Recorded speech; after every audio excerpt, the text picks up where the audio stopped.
Today, I'll be walking you through on how we can convert 1-butene to different organic compound using different kinds of reagents. I am Annel Gamboa, a representative of Group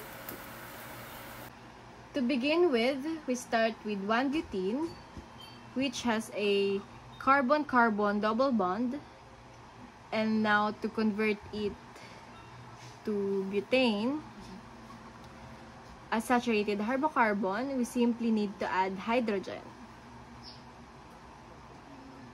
This reaction, known as hydrogenation, is typically performed in the presence of suitable catalysts like platinum or palladium.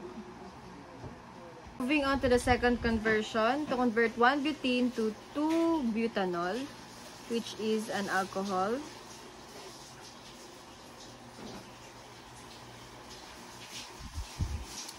The oxidizing agent is typically hydrogen peroxide. So, the boron alkane intermediate with hydrogen peroxide, H2O2,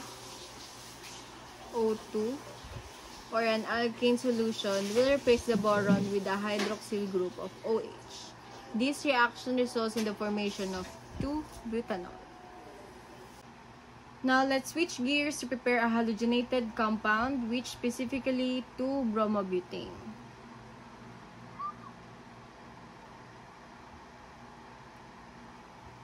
For this conversion, we utilize hydrogen bromide to carry out hydrohalogenation reaction. This reaction involves the addition of bromine atom from HBr across the double bond, resulting in the formation of the corresponding bromoalkane. Lastly, we aim to obtain 1,2-dibromobutane.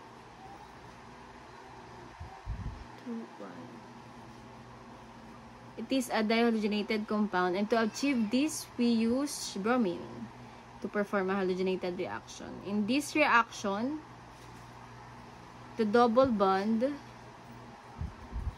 of 1-butene reacts with bromine, adding a bromine atom to each carbon of the double bond, ultimately leading to the formation of dibroalkane.